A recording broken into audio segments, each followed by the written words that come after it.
Hello friends, welcome to निधि मान classes. आज जो नेक्स्ट टॉपिक हम लेने वाले हैं वो है मियोसिस। जो लास्ट वाली वीडियो थी उसमें मैंने क्या बताया था, माइटोसिस के बारे में। इस वीडियो में मियोसिस के बारे में मैं आपसे डिस्कस करूंगी।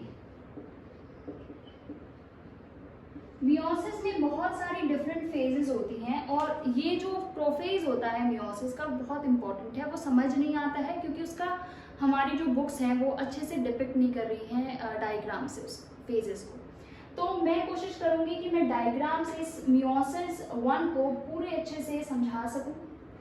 तो सबसे पहले हम देखते हैं मियोसिस और माइटोसिस में डिफरेंस क्या होता है, मेन डिफरेंस क्या होता है। सो मियोसिस जो टर्म है उसका मतलब होता है जब सेल, ये भी एक सेल साइकिल है। सेल साइकिल दो तरीके का होता है, one is mitosis and other is meiosis. तो जो मियोसिस है इसमें सेल का मैंने क्या बताया था लास्ट वीडियो में, जो सेल है वो कैसे बना है, plasma membrane, cytoplasm and nucleus. ये तीन मेन कंपोनेंट होते हैं सेल के अंदर। तो ये जो सेल है वो 4 डिफरेंट सेल में डिवाइड करेगा। तो एक सेल फॉर्म हुआ, दूसरा, तीसरा और दिस इज 4th वन। तो ये 4 सेल में डिवाइड करता है मियोसिस के अंदर। यहाँ पर अगर नंबर ऑफ क्रोमोसोम 2n है, मैंने लास्ट वीडियो में भी बताया था 2n का मतलब क्या है। अगर हम ह्यूमन सेल की बात करते हैं तो हमारे अंदर हर सेल के अंदर 46 नंबर ऑफ क्रोमोसोम होते हैं एक्सेप्ट द जर्म सेल्स। तो यहाँ पर ये 2n का मतलब है 46 number of chromosome, 23 from father and 23 from mother. वैसे ही जो ये डॉटर सेल्स बनी है डिवीजन के बाद, ये सेल डिवाइड करके 4 सेल बनाता है। तो ये जो चारों सेल हैं इनके अंदर 23, 23, 23 एंड 23 नंबर ऑफ क्रोमोसोम है। मतलब कि n, ओनली n यहाँ पर नंबर ऑफ क्रोमोसोम है। ठीक है, तो क्या हुआ, नंबर ऑफ क्रोमोसोम क्या हो गए इन सेल्स के अंदर, हाफ हो गए हैं।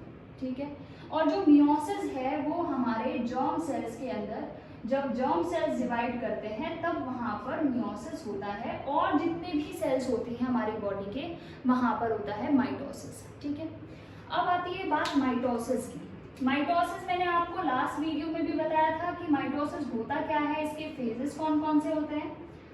यहाँ पे सिर्फ ये कोशिश कर रही हूँ मैं बताने की कि इन दोनों में मेन डिफरेंस क्या होता है। ठीक है, तो जो सेल है माइटोसिस के अंदर, सपोज दिस इज सेल, ये सेल 2 डिफरेंट सेल में डिवाइड हो जाएगा। ये न्यूक्लियस, ये plasma membrane and this is cytoplasm. यहाँ पे जो न्यूक्लियस है इसके अंदर 2n नंबर ऑफ क्रोमोसोम है, मतलब 46 है। ये जो डॉटर सेल बन रही है इनमें भी 46 number of chromosome he present रहते हैं। तो ये दोनों मेन डिफरेंस है। और कौन से सेल्स में होते हैं, जितने भी हमारी बॉडी सेल्स होती हैं वो माइटोसिस के जरिए डिवाइड करती है। तो क्या हो गया, सोमेटिक सेल्स में माइटोसिस का जो प्रोसेस है वो अकर होता है। मियोसिस एंड माइटोसिस, मुझे लगता है इसके बाद आपको क्लियर हो गया होगा माइटोसिस और मियोसिस में डिफरेंस क्या होता है। नेक्स्ट चीज आती है कि एक स्टेप बताया था मैंने लास्ट वीडियो में माइटोसिस के अंदर, उस स्टेप को देखते हैं फिर हम स्टार्ट करेंगे मियोसिस। तो जो माइटोसिस है उसमें 2 फेजेस होते हैं। आपका एक बार रिवीजन भी हो जाएगा इस तरीके से। जो माइटोसिस है उसमें कितने फेज होते हैं, लास्ट वीडियो में मैंने बताया था इंटरफेज। जैसे ही मैं बता रही हूँ ना, रिकॉल करने की कोशिश किया करो। Interphase and then M phase, 2 phase होते हैं इसके अंदर। अब इंटरफेज भी डिवाइड रहता है कौन कौन से फेजेस में, G1 में, S में और G2 फेजेस में। जो M फेज है मैंने लास्ट वीडियो में क्या बताया था, P मैथ से हम याद कर सकते हैं, PMAT। P का मतलब प्रोफेज, M का मतलब मेटाफेज, A का मतलब एनाफेज एंड T का मतलब क्या हुआ, टीलोफेज। फिर उसके बाद जो है सेल साइटोकाइनेसिस हो जाएगी। सेल का डिवीजन होता है, साइटोप्लाज्म का डिवीजन हो जाता है साइटोकाइनेसिस। यहाँ पर क्या हो रहा है, यहाँ पर हो रहा था कैरियोकाइनेसिस। ठीक है, तो ये यहाँ तक आपको लास्ट वीडियो में ही समझ आ चुका होगा। यहाँ पे मुझे एक पॉइंट मेंशन करना था कि जो एस फेज है इसमें नंबर ऑफ क्रोमोसोम इंक्रीज नहीं होते हैं। ये बहुत इंपॉर्टेंट पॉइंट है कि जो एस फेज है क्या उसमें नंबर ऑफ क्रोमोसोम बढ़ते हैं, तो आंसर होगा नहीं, नंबर ऑफ क्रोमोसोम नहीं बढ़ते, बल्कि क्या बढ़ता है, डीएनए का अमाउंट बढ़ता है, क्योंकि उसका रेप्लिकेशन होता है एस फेज के अंदर। तो इंटरफेज से जब सेल गुजरता है और एम फेज तक पहुंचता है, नंबर ऑफ क्रोमोसोम उतने के उतने ही रहते हैं, सेम नंबर ऑफ क्रोमोसोम रहते हैं, कोई डिफरेंस उसके अंदर नहीं आता, बल्कि क्या हो जाता है, जैसे मैंने लास्ट उसमें बताया था कि जो एक ये क्या है, क्रोमोसोम है, क्रोमोसोम किससे बना रहता है, डीएनए और हिस्टोन, बहुत हाईली कंडेंस स्ट्रक्चर होता है ये, और इसके अंदर क्या है, जो एस फेज है उसके अंदर रेप्लिकेशन हो जाता है, तो एक और स्ट्रैंड डीएनए का फॉर्म हो जाता है एस फेज के अंदर। तो ये क्या होते हैं, ये होते हैं सिस्टर क्रोमेटिड्स, सिस्टर क्रोमेटिड्स। और मैंने एक और चीज क्या बताई थी कि जो नंबर ऑफ सेंट्रोमेयर है, ये जो बीच का पार्ट होता है ना इनका, इसको कहते हैं सेंट्रोमेयर। ये जो नंबर ऑफ सेंट्रोमेयर है वो किसके बराबर होता है, नंबर ऑफ क्रोमोसोम के बराबर होता है। तो यहाँ पर सेंट्रोमेयर का तो नंबर नहीं बढ़ा, बस रेप्लिकेशन ही हुआ है, एक स्ट्रैंड डीएनए का बढ़ा है, तो इस वजह से जो क्रोमोसोम नंबर है वो कांस्टेंट रहेगा, सिस्टर क्रोमेटिड्स इंक्रीज होंगे। फाइन, ये पॉइंट मुझे मेंशन करना था, ये बहुत ही इंपॉर्टेंट है, यहाँ पर बहुत कंफ्यूजन हो जाता है। तो अब स्टार्ट करते हैं कौन सा, मियोसिस। सो मियोसिस जो प्रोसेस है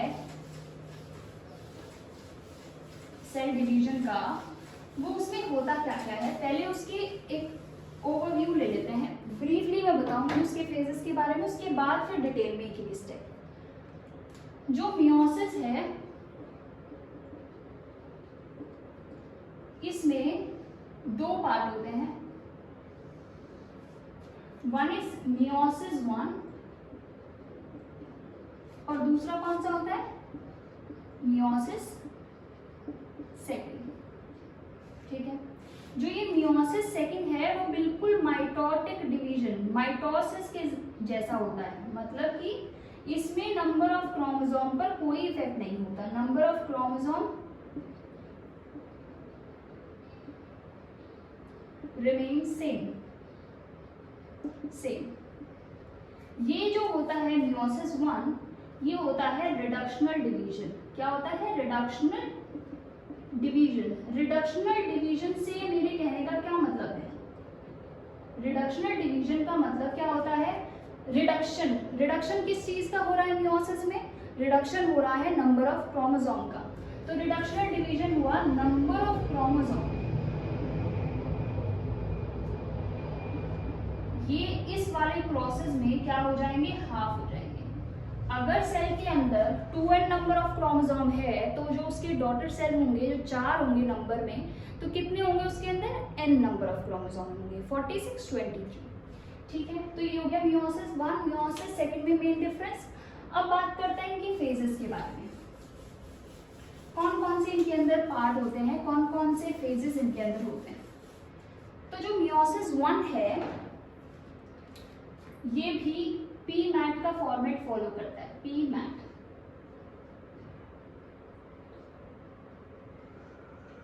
prophase, metaphase, anaphase and telophase. ठीक है, यहां पर भी पी मैट होता है, prophase, metaphase, anaphase and telophase. Difference क्या होता है, जो प्रोफेज होता है मियोसिस 1 का, बहुत ही लंबा प्रोसेस है, लॉन्गेस्ट फेज है ये मियोसिस 1 का।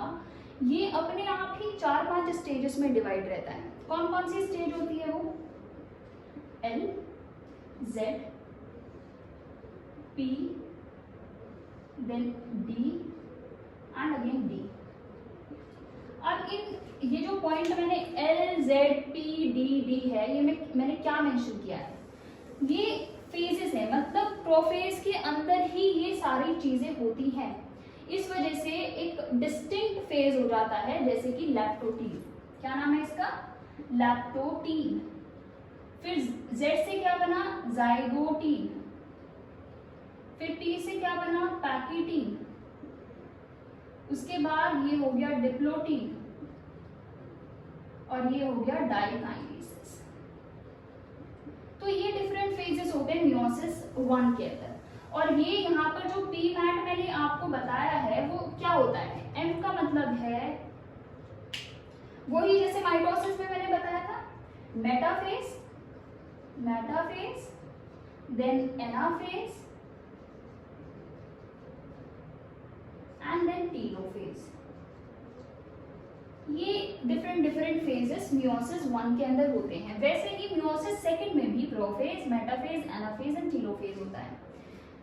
अब देखते हैं इन दोनों फेजेस के बीच में क्या होता है, इंटरकाइनेसिस।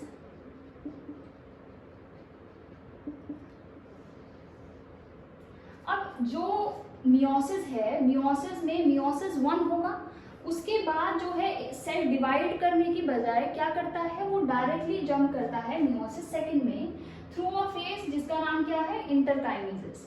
ये जो इंटरकाइनेसिस फेज है, इसके अंदर जो टीलोफेज है वो क्रोमोसोम का प्रॉपर जो है इलोंगेट नहीं होते हैं क्रोमोसोम, क्रोमेटिन दोबारा फॉर्म क्यों नहीं होते हैं, क्योंकि अगर यहाँ पर क्रोमेटिन बन जाता है जैसे कि माइटोसिस में बनता है तो दोबारा प्रोफेज में उसका कंडेंसेशन करना पड़ेगा, ठीक है।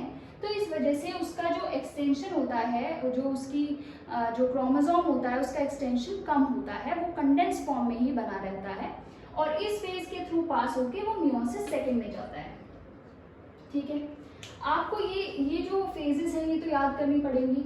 बस आप अगर ये याद कर लें कि LZPDD, इससे आपको याद हो जाएगा कि एक लेप्टोटीन होता है, फिर जाइगोटीन होता है, पैकिटीन होता है, डिप्लोटीन एंड डाइकाइनेसिस। और सारी जो फेजेस हैं वो माइटोसिस की तरह ही होती हैं, मियोसिस 1 में भी और मियोसिस 2 में भी।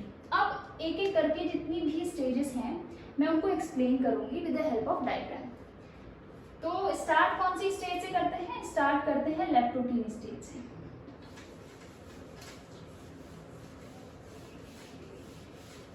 तो मैं कौन सा फेज सबसे पहले पढ़ाने वाली हूँ, वो है prophase 1 of meiosis 1। So prophase 1 की अगर हम बात करें, प्रोफेज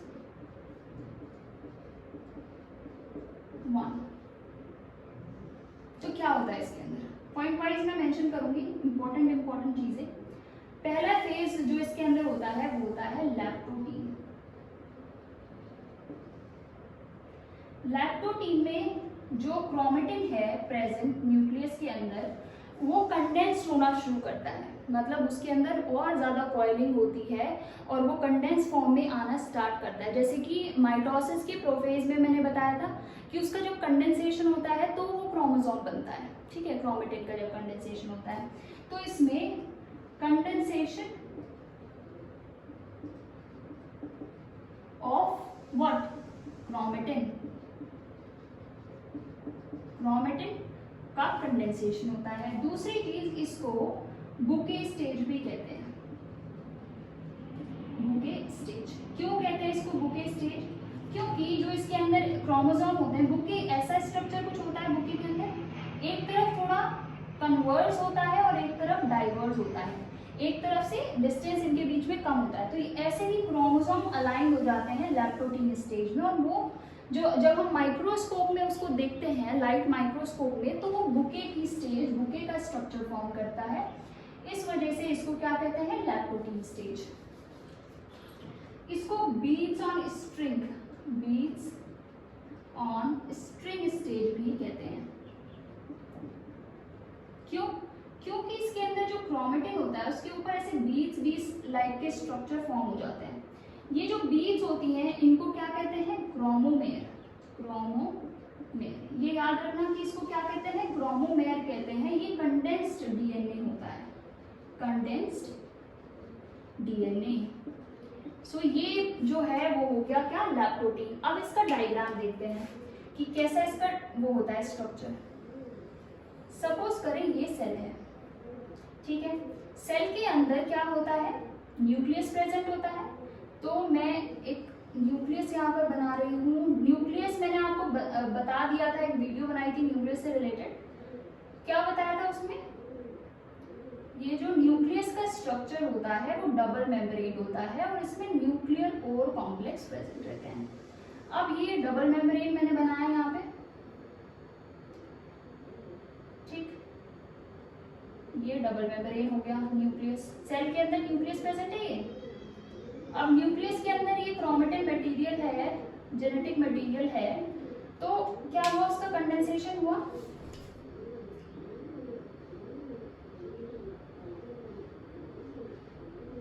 और ये दो, मैं यहाँ पर जो क्रोमोसोम 23 पेयर ऑफ क्रोमोसोम जो मदर से आ रहे हैं, 23 जो फादर से आ रहे हैं, वो कुछ उनमें सिमिलर होते हैं, तो एक पेयर की तरह 23 प्रेजेंट रहते हैं, जिनका लेंथ, जिनके जो जीन्स की लोकेशन होती है वो सिमिलर होते हैं। उन क्रोमोसोम को क्या कहते हैं, होमोलॉगस पेयर ऑफ क्रोमोसोम, ठीक है।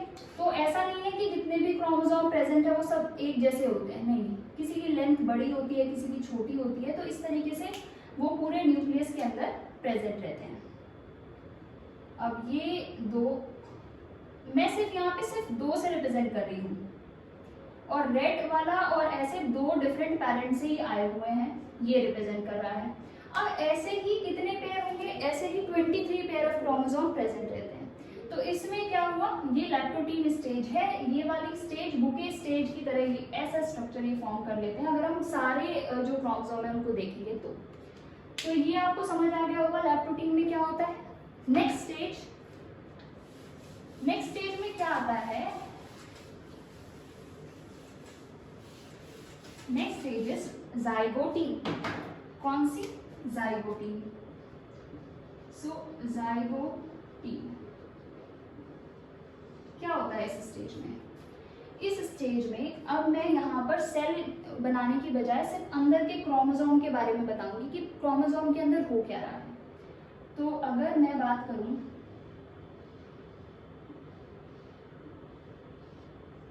ये एक क्रोमोसोम है, ऐसे ही ये एक और क्रोमोसोम है न्यूक्लियस के अंदर ही, और यहाँ पर जो है एक और यहाँ पे ऐसे क्रोमोसोम है। ये जो क्रोमोसोम होते हैं 23 पेयर, ये जो सिमिलर पेयर के साथ, अपने ही जैसे सिमिलर पेयर के साथ क्या करते हैं, पेयरिंग कर लेते हैं, जो साइज में सेम हो, जीन्स जिस पे सेम हो, लोकेशन उनकी जीन्स की सेम हो, इस तरीके का स्ट्रक्चर, जो ये जैसे ये दोनों सेम लेंथ के हैं, सेम अमाउंट ऑफ जीन है, और जो लोकेशन है जीन्स की वो भी सेम है, तो ये क्या हुआ, ये है होमोलॉगस पेयर ऑफ क्रोमोसोम। एक पेरेंट से आया हुआ है, मदर से, और एक आया है फादर से। समझ आई यहाँ तक। उसके बाद जाइगोटिक स्टेज में क्या होता है कि एक तरीके का कॉम्प्लेक्स फॉर्म होना शुरू होता है इनके बीच में। यहाँ पे एक और मैं बना देती हूँ क्रोमोसोम, इनके बीच में एक कॉम्प्लेक्स बनता है, स्टार्ट ही होता है इसमें। इस कॉम्प्लेक्स का नाम क्या है, इस कॉम्प्लेक्स का नाम है साइनेप्टोनीमल कॉम्प्लेक्स, ठीक है। अब ये कॉम्प्लेक्स क्या है, एक तरीके का प्रोटीन ही है, और ये साइनेप्टोनीमल कॉम्प्लेक्स किस चीज में हेल्प करता है, ये हेल्प करता है साइनेप्सिस में। साइनेप्सिस क्या होता है, when homologous chromosome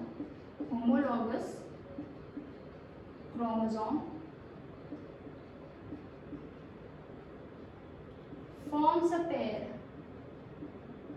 pair with each other, then the process of pairing is known as synapsis।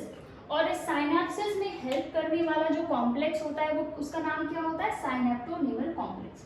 Simple चीज क्या होती है इसके अंदर, एक क्रोमोसोम इधर से आ रहा है फादर से, एक मदर से आ रहा है, ऐसे ही कितने पेयर ऑफ क्रोमोसोम है, 23। इन दोनों को पास में ही आ जाते हैं, और इन दोनों के बीच में हेल्प कौन करता है साइनेप्सिस फॉर्म करने में, साइनेप्टोनीमल कॉम्प्लेक्स। वो स्टार्ट होता है इस स्टेज के अंदर, ठीक है। अब आती है बात की जो जब ये पेयरिंग हो जाती है तो फॉर्मेशन किसका होता है, बाईवेलेंट का, बाईवेलेंट या टेट्राड। क्या होता है, टेट्राड। टेट्राड का मतलब क्या होता है, टेट्राड का मतलब होता है 1, 2, 3 एंड 4। ये 4 क्या है, 4 सिस्टर क्रोमेटिड।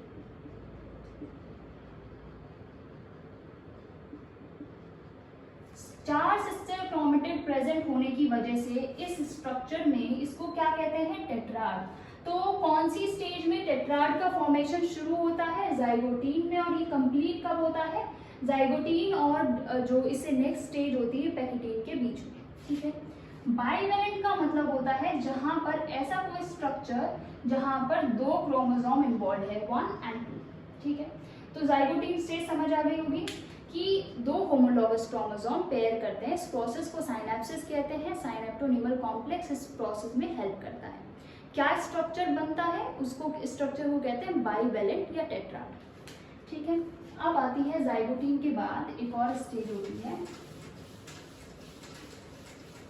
नेक्स्ट स्टेज का नाम है पैकिटीन। पैकिटीन बहुत बहुत इंपॉर्टेंट है प्रोफेज की। अभी देखते हैं क्यों इंपॉर्टेंट है पैकिटीन। पैकिटीन में क्या होता है, जो क्रोमोसोम है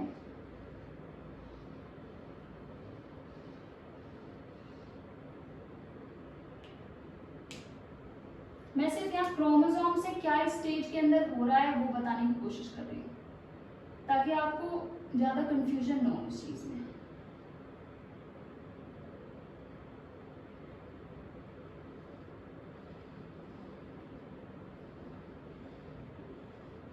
इसमें क्या होता है कि ये पूरा का पूरा साइनेप्टोनिमल कॉम्प्लेक्स फॉर्म हो जाता है।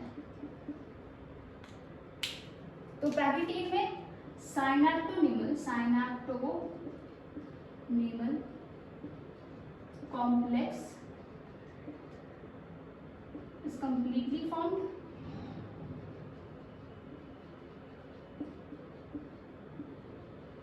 या हम कह सकते हैं formation of synaptonemal complex takes place. इसमें साइनेप्टोनिमल कॉम्प्लेक्स का फॉर्मेशन, कंप्लीट फॉर्मेशन, वहां पर क्या हुआ था पिछली स्टेज में, सिर्फ थोड़ा सा ही पार्ट उसका बना था। अब इस स्टेज में कंप्लीट इसका फॉर्मेशन हो गया है और बहुत ही ज्यादा क्लोज क्रोमोसोम 23 पेयर है वो आ चुके हैं। अब एक और चीज इसके अंदर होती है कि जो ये क्या होता है कि ये दोनों तो क्या होंगी, सिस्टर क्रोमेटिड, और ये जो दोनों होंगी ना, ये दोनों आर्म, ये होगी नॉन सिस्टर क्रोमेटिड। क्यों? क्योंकि दोनों डिफरेंट क्रोमोसोम से आ रही हैं। ये अगर इन दोनों की बात करते हैं सिस्टर क्रोमेटिड, अगर ये दो डिफरेंट क्रोमोसोम से है तो नॉन सिस्टर क्रोमेटिड। समझ आई यहां तक बात? तो यहाँ पर मैंने क्या बताया, पैकेटिंग में क्या होता है कि जो ये आर्म होती है ना क्रोमोसोम की, वो एक तरीके का ऐसा स्ट्रक्चर फॉर्म करती है, अटैच हो जाती है एक दूसरे से। क्यों अटैच होती है? क्योंकि उनको क्रॉसिंग ओवर करना होता है, क्रॉस ओवर या क्रॉसिंग ओवर। क्रॉसिंग ओवर में क्या होता है कि जो एक सेगमेंट, यहां पर मैं दोबारा इसको बना देती हूँ, थोड़ा इसको मैं खोल के बता रही हूँ ताकि आपको क्लियर हो जाएगी कि मैं बताना क्या चाह रही हूँ यहाँ पे। तो ये होता है, वैसे ही अटैच ही है, मैं सिर्फ इसको थोड़ा अलग करके बता रही हूँ ये कैसे क्रॉसिंग ओवर हो रहा है। तो इसका जो सेगमेंट है, जब ये एक दूसरे से अटैच ऐसे रहता है तो एक जो सेगमेंट इसका है यहां से ये कट ऑफ हो जाएगा, और इसका ये जो सेगमेंट है ऊपर वाला, ये वाला, ये यहां से कट ऑफ हो जाएगा और ये एक दूसरे की जगह को ले लेंगे। ठीक, आई समझ में बात? अब फिर बाद का जो स्ट्रक्चर फॉर्म होगा वो कैसा होगा? बाद का जो स्ट्रक्चर फॉर्मेशन होगा वो यहाँ पर ये वाला सेगमेंट आ जाएगा इस वाले क्रोमोसोम का, और इस वाले में इस वाले क्रोमोसोम का सेगमेंट आ जाएगा। तो ये क्या हो गया है, ये होता है प्रोसेस क्रॉसिंग ओवर का। और पूरे के पूरा क्रोमोसोम किससे बना है? डीएनए और प्रोटीन से। अब जो डीएनए है उसकी स्मॉल स्मॉल सेगमेंट्स को जीन्स कहते हैं। तो पूरे के पूरे क्रोमोसोम के ऊपर क्या है? ये जीन्स प्रेजेंट है। तो यहाँ पर क्या हुआ? जेनेटिक मटेरियल का ट्रांसफर हो रहा है, क्योंकि एक सेगमेंट को दूसरे सेगमेंट पर हम ट्रांसफर कर रहे हैं, तो एक तरीके से जीन्स का ही ट्रांसफर हो रहा है।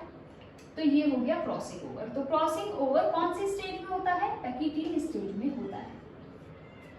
फाइन, यहाँ तक बिल्कुल क्लियर समझ आ गया होगा पैकेटीन में क्या होता है।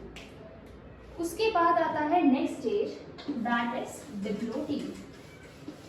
डिप्लोटीन में क्या होता है कि जो ये दोनों क्रोमोसोम अटैच रहते हैं,